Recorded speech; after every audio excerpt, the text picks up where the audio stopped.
Hello, everyone, and welcome to the Firepower Podcast. This is a show where we talk about the Firepower comic book series by Robert Kirkman and Chris Samnee. I'm your host, Bash, and I'm joined by my friends and my fellow co-hosts, Ali and Charlie. How are you guys doing? I'm doing good, man. That was tense. That was like a Wild West moment. You both drew. You were like, draw. Finger on the trigger. Yeah. Okay, go ahead. Right.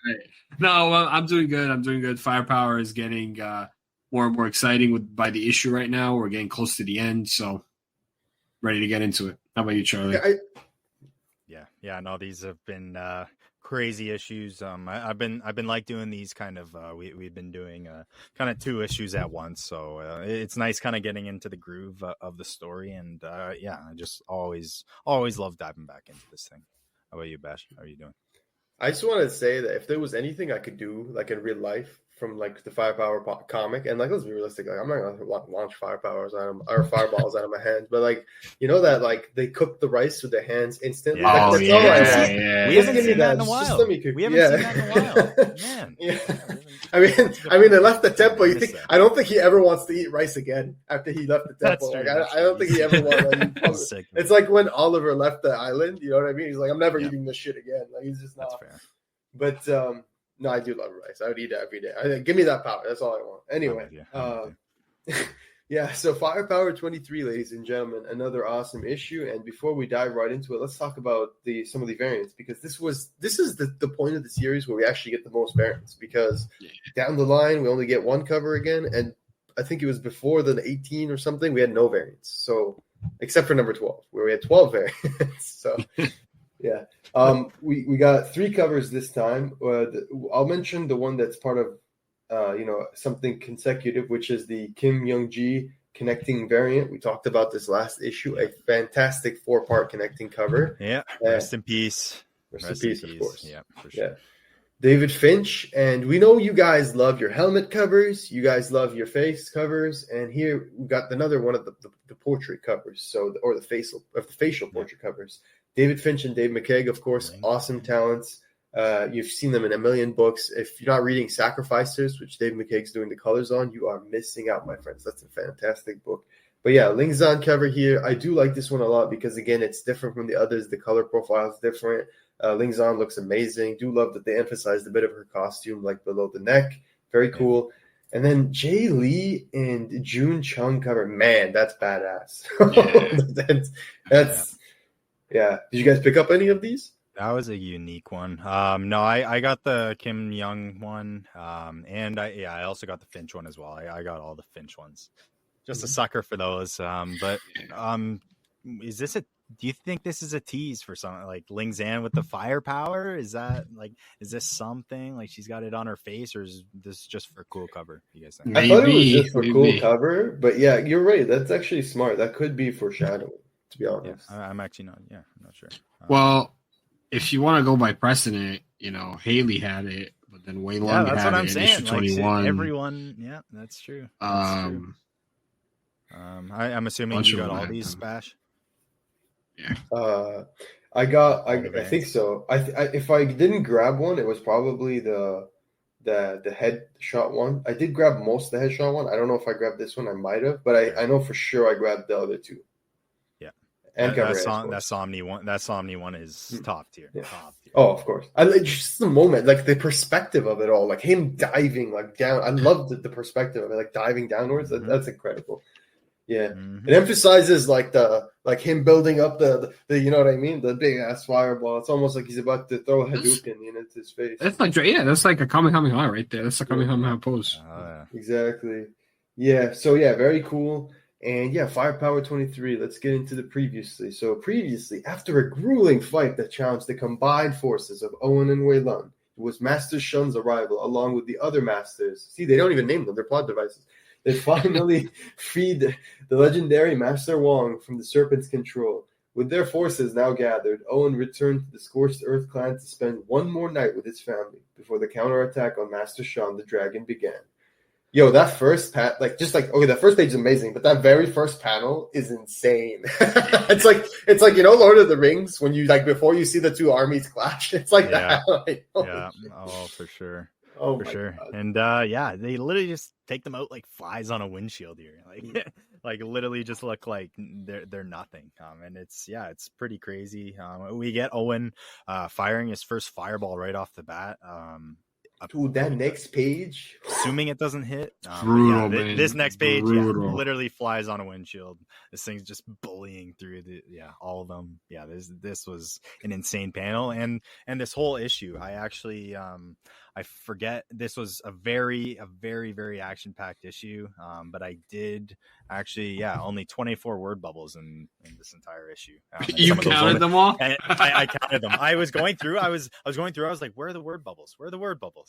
And then and some of them had like one word in them too. And I was like, okay, I'm just gonna count them. 24. Some of them only had one. So there's not a lot of words in here, but Chris Somney show for sure. Gotta love it. I want to say too, real quick, with all the action that's in this issue, it gets a lot more graphic, as you can see from that first splash page, right? Like all these people just munched in one bite.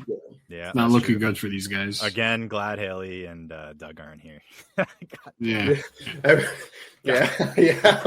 This reminds me of like the Thraxa. Sorry, not Thraxa. This reminds me of like the Invincible during the end when a certain someone like has all these Thraxan kids, right? Yeah. It just reminds me. It's just you know what I mean? It's like very like World War Z, like with the zombies like just climb on top of each other. Shit, they're just getting annihilated, man. This is brutal. I love this page. Holy shit, the color is incredible, man. Again, Matt Wilson, like Chris Somney, of course, a legend. Like we don't need to. We can talk about Chris Somney every second, every minute, every show, right? Like he's just incredible. But man, the coloring is also really. I think I want to give again credit to Robert Kirkman for allowing the art to really do the talking for a lot of these issues. He knows how to write for these guys and emphasize like, okay, here, just do this, just do that. And if it's and they know how to work with that. They know how to do, take the material and make it even better. Just go above and beyond. So incredible stuff.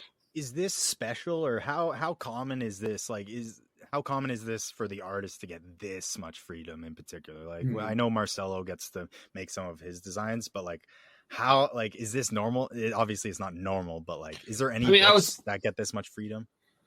I would say since it's an indie owned book, and him and Kirkman, he's a co-creator. I think he has a lot more freedom. But again, if you remember from some of the early RC Codas, they said they did a lot of iterations on some characters, like especially Magwang. He doesn't look like that's true. any of the earlier designs at all.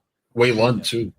So it's definitely a collaboration, but it's more freedom than you'd get on like Marvel or DC for sure. No, I feel like I would want to be on Chris's good side as well, because like if you're a writer, like you gotta like write that shit, come up with it. That takes time. You gotta pitch it. You gotta find someone to approve it. Like Chris Somney like doesn't have to go far to find work, man. Like I bet people would bend over just to get him like doing like interior work. You know what I mean? So absolutely, like he's doing so many covers.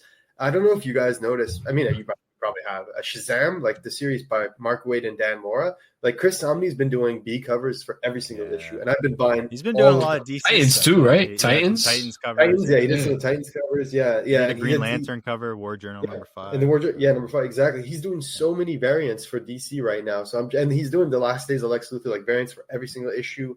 So it's just like, man, I literally every time I go into the store, I'm begging my comic book store guy. I'm like, I just want Chris Somney on a book on the inside of the book. I don't care if it's one story, if it's like a Christmas like issue, it's just like 4 pages. Like, just give me Chris Somney for just one. Just put him on any book, like please, So yeah, like Chris Somney, incredible. I would want to keep him on my good side, and considering he's a co-creator, I think he deserves like the creative freedom, right? Like these is also his baby, right? Like he designed all these characters. I didn't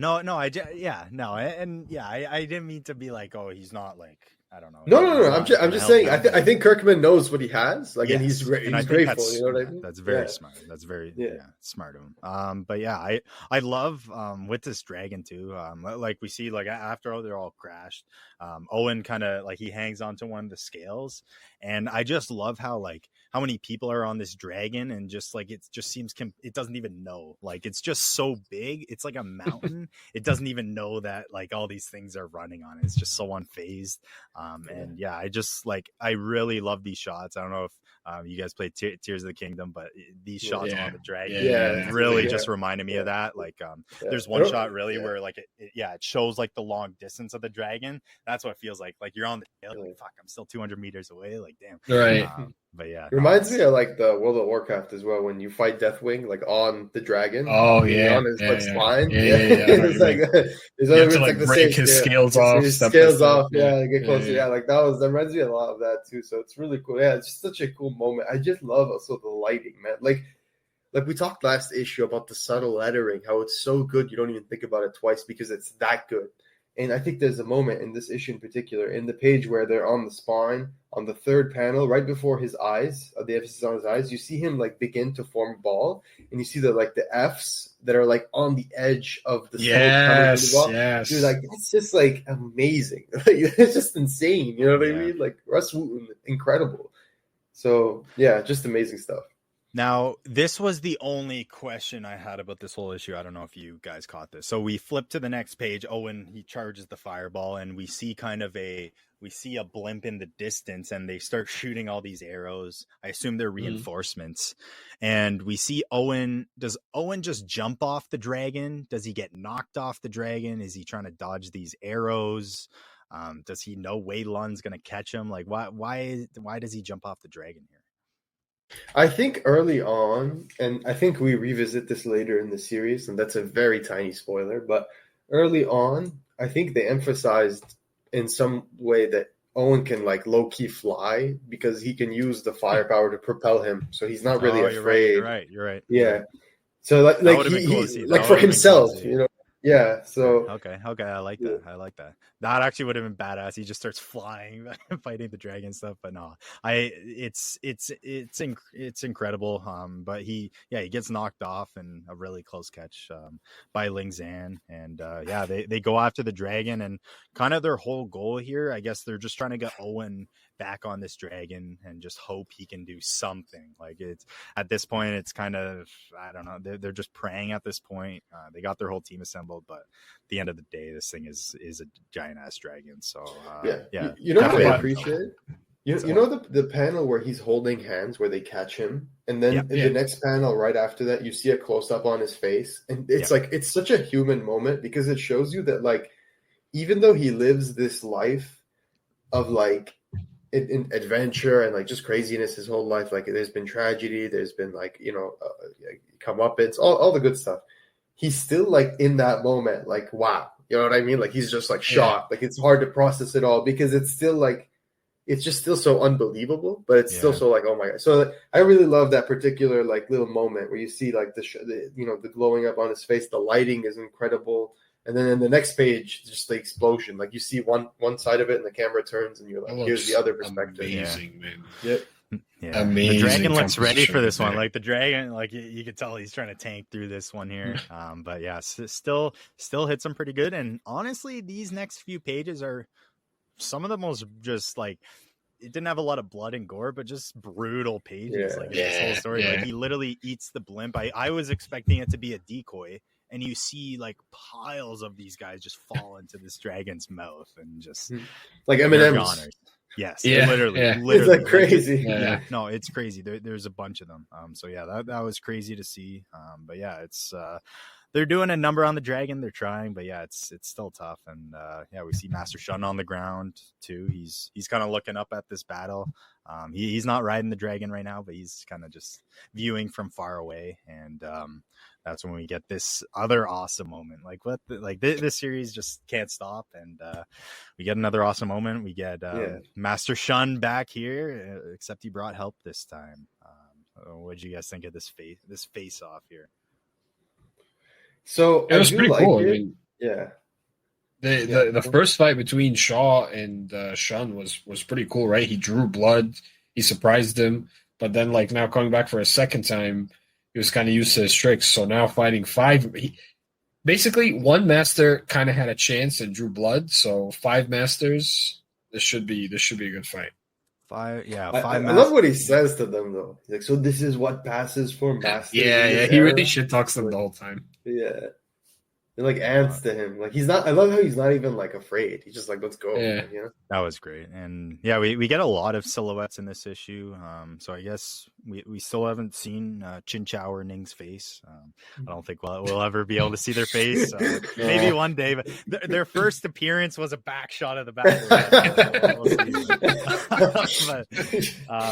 that's hilarious. But I think it's an awesome showdown. And just, I remember them talking about this earlier in the series about like just the silhouette fights. I think we've had this one earlier time in the series, but this took the cake for sure. Easily. I agree. I do really like also the really like the close-ups with the blade, like when it's passing right when he dodges it and it passes his face, and you can see. I love how you can always see the string on the blade. Like it's very clear. It's not like ambiguous. It's not hard to see. It's very clear and it's super cool. Yeah. And it leads into one of the most I don't know, badass but pretty devastating moments of this whole series here. I was confused of this at first, but just man, the coordination of this whole sequence, it was incredible. So it basically just shows Mr. Shaw dodging the blade, and he picks up the string kind of in midair. He's able to pick it up and he redirects it over to Master Huang's neck, and then pulls it a quick whip. That was brutal, man. And goddamn, what, like I wasn't expecting this. I actually forgot this was this issue. Even reading back through this today, I forgot how much craziness was in this issue. It's brutal, yeah. We were always. I think we were internally, again, because we were a little bit late with the recording, obviously, but we were talking about this at the time. We were like, okay, he's gonna kill someone because this is Robert Kirkman we're talking about, right? And we were thinking like, okay, Peanut Butter is the only one that we really can't kill because, we just can't do that. And like now, especially after Guardians of the Galaxy 3 came out, like I just can't. Like we can't kill Peanut Butter. Just I don't think I could go through with that. But we were all like super grateful, if you guys remember, that he didn't take the kids, because we thought for sure someone's gonna die, like in this issue at least, right? Yeah, it was a little bit disappointing that it was Wong for multiple reasons. It felt a little bit cheap because it's like, here's this character we introduced as a plot device the issue before, and here it's like a Coulson. It's Phil Coulson death, right? It's just like at least they didn't kill Chin there, Mr. Chin there. I mean, before we got to see him, man.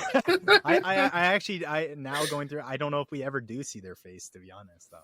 So I'm actually curious to go through that again. But no, that's a good point.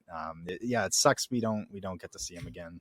But at the same time, like this was such a badass moment, and I think it's almost it's so devastating for Shun too, because like his weapon is the one that did this. Like he's just sitting on the ground, like just it looks like he dropped his blade here, just kind of in disgust. Like it's a great moment. Yeah. The next page, though, we have another big moment because it seems like the plan's somewhat coming together, even though there's a lot of improv. Owen gets dropped off at the Dragon's Scales, this time in a better position, and he begins to channel a fire blast as big as he can, and he launches a massive, just gorgeous panel, so a massive fire blast at the dragon's spine. Yep, and nothing happens. And so this was, I think, a big moment because we have on the there's a parallel here. On the one side, you see Master Shaw emphasizing how powerful he is by just fighting them all at once and even killing one very swiftly.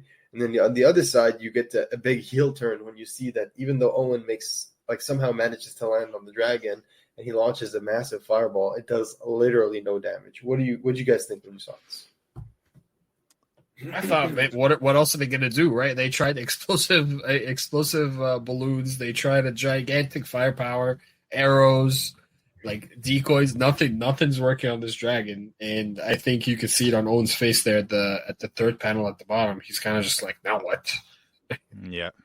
That's it was crazy just seeing how big this fireball was, and like easily the biggest thing he's done the entire series, and didn't even make a scratch whatsoever. But yeah, it's tough. I think they can use the it's tough. This thing's freaking, it's a giant dragon, and it's looking pretty indestructible right now. So it's kind of, what are they going to do from here is really the big question. Yeah.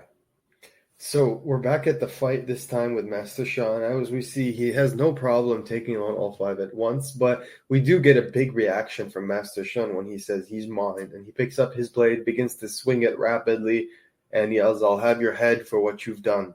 Obviously, Master Shaw begins to taunt him even more, and we see that even though he's fully focused, he's enraged, it doesn't matter because it's not enough. And that's where Master Ping turns to the other masters and says, he's still fighting 5 of us. Let's make sure he feels that. I'm glad they said that because, like, we were talking about that literally a few seconds ago, right? We're like, he's 5 and it doesn't really feel like. So I'm glad that they realized they're like, okay, guys, like, it's clearly not looking good. We need to step it up, you know? Yeah. And just going back to your point, I believe it was last episode about just like Somni's so good at like drawing these characters so distinct and stuff, with not doing close-ups on their faces or anything like that. Like this entire fight, you can easily tell who everyone is, and you never see a single bit of them. So yeah, no, it's super impressive, and we see. Would you guys say Master Shun is the strongest out of them all? Like I still Waylon could take him. Yeah, Waylon. Okay, that's fair. Yeah. That's fair. But like, I think Shun is like the cleverest. You know what I mean? Like, he's the most interesting one to me. Yeah. He's unpredictable. Maybe Waylon I've gotten used to, but Shun is definitely the most interesting one out of the new ones. Yeah. Okay, and then we kind of cut back to Ling Zan. We see her a little bit. I guess that makes sense considering she's on one of the variant covers. But yeah, he's we see this is just kind of a big moment here. Wei Lun just telling Wei Ling Zan telling Wei Lun like they're off in the distance. Owen's gone on the dragon now. All the masters are fighting Shaw, and they've just kind of come to this realization where no matter what team they assemble, no matter what they do, like this whole situation is going to come down to Owen and what he does at the end. And I think that's just a powerful message, and it definitely puts a lot of pressure on him for sure. Not like he didn't have any before. Yeah. I do really like this next page where you get it's like when you're watching a movie and you see 2 scenes or like 2 perspectives of 2 different people, like in the Bourne movies, you know what I mean? And here you see like Owen on the one side and he's just like, just hanging on for dear life, trying to figure out what to do. And then you see Master Shaw on the other side and he's just like, you know what? I've had enough playing games. He starts to launch his firepower, which we see is like the same color as his eyes. It's like a very light green, so cool. Yellow. Yeah, it's very cool. Yeah, very just insane. And then we go to the next page and we see Owen's peril continue as he begins to fall and fall and fall, unsure of what to do. But Owen, I think he has a big like clutch moment here where he just turns in midair and you get one of the best splash pages, if not arguably the best of the entire series, where he just launches an opportunistic and massive, just ginormous fireball into the mouth of the Great Serpent. Yeah. Literally recreates the tattoo, right? The scorched earth tattoo. Ooh, yes, you're right. Which is a great moment. Cool. And just going back to that page, like, we heard the fire's not coming in the dragon, or the fire's not coming out of the dragon, it's going in the dragon. Right. So just seeing this at once, it's amazing, and this is it makes sense. Go for the mouth. If anyone's seen Godzilla, it works pretty well.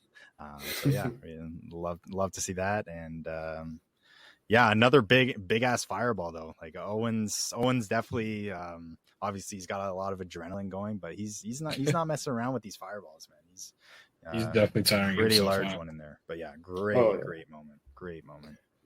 We see it actually looks like it did some damage. Like dude, it just falls straight from the air. Yeah.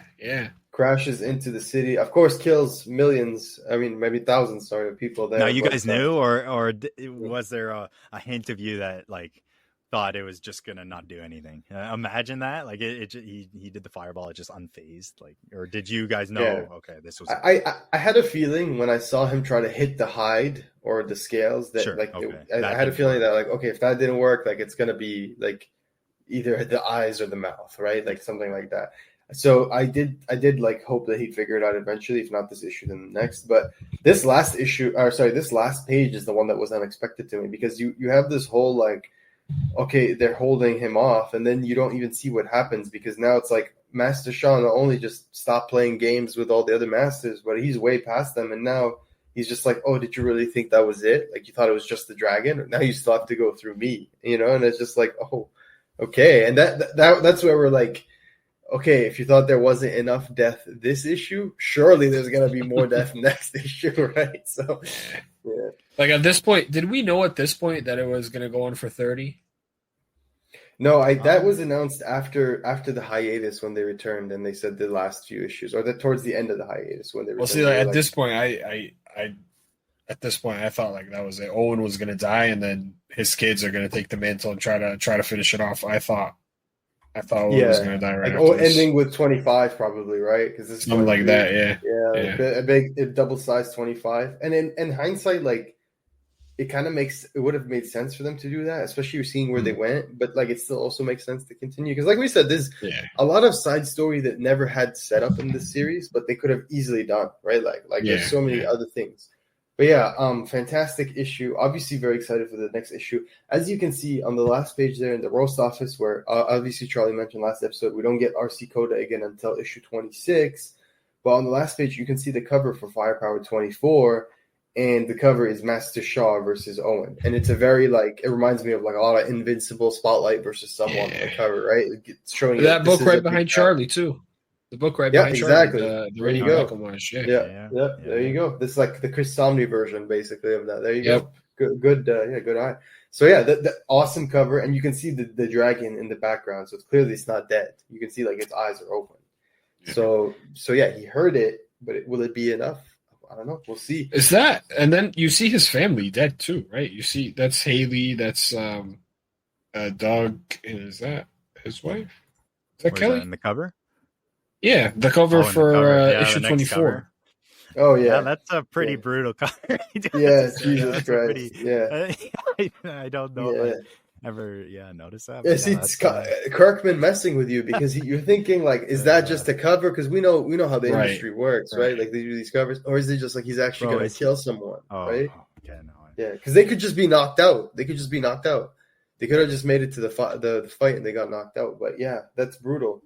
And then there's some really cool covers for that issue as well. But we'll get to that next time when we do the review for that issue. Yeah. But yeah, guys, that was a great issue.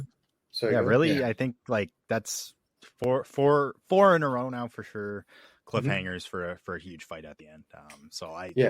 Just this stretch is just so epic, and this fight really not looking too great for Owen, and can't wait for the next one. Yeah, and then for those of you who are video watchers, we've got a little something that we want to show you guys, which is that Firepower Book 2 hardcover has been announced. So July 30th, 2024, we're going to get the scorching Hot Firepower conclusion. And it's going to be issues 13 to 30. So about 17 issues worth of material. Of course, issue 30 is oversized. If you've seen the solicit for the final issue, it's $5.99 US, and it's 56 pages. So this is going to be a big hardcover, 464 pages solicited, $49.99 retail price. Make sure you put it in your pre-orders. Great. That's great. And it's actually not bad. The first one was That's really the first one. Just knowing how gorgeous that first one was and how good of material, how good of quality that was. It really. I remember that last Firepower. It felt like a DC Absolute edition. It really did. Kind of at the back, just the amount of extra material they give you. It's really really worth the price. For sure. 100%. And honestly, I think there's a theme because if this one's blue, right? If this one's blue and the other one's orange. Great cover too. Yeah, I actually this is my first time seeing this. And what shoes is Haley wearing there? She's not wearing Jordans, is she? It is. She is. Yeah, the bottom of her soles. Gotta love that. So I'm wondering, since it's blue, 29s on. If it's blue and then volume 1's orange, that makes me think that the future main Firepower wielder will be Haley. The series will probably end with her being the main character. Yeah. Because it's blue, right? That makes sense. The legacy. Yeah. I would like maybe. That. I would like that. Cool. That would be cool. That. think that's everything. Yeah, that's pretty much it, ladies and gentlemen. Don't forget to pre-order the Firepower hardcover volume 2. Just super happy that it's been announced. Make sure you pre-order all the single issues leading up to the final issue. Currently, it is December 10th. That means the next issue has already been, Firepower 30 has already been solicited. It's coming out December 27th. And make sure you get your orders in. Make sure you let your comic shop know it is the last issue. So got Corey Walker, Bastilus. Corey Walker's coming on for that one for variant. That's well, that was 20. That was 29. 29 oh, had that's Corey 29? Walker variant. Yeah, and then okay. Yeah, and then 30 has a Cliff Chang variant. So even just as good. Amazing. Yeah. So there you go. And that cover that's behind us on the video screen, that's the David Aja cover for Firepower 26. That's my favorite one of the whole series. Make sure you check that one out. Yeah, incredible cover. Anyway, guys, we'll see you next time for Firepower 24 and 25. Those are going to be huge ones. We can't wait to talk about them. So see you next time. Stay roasty.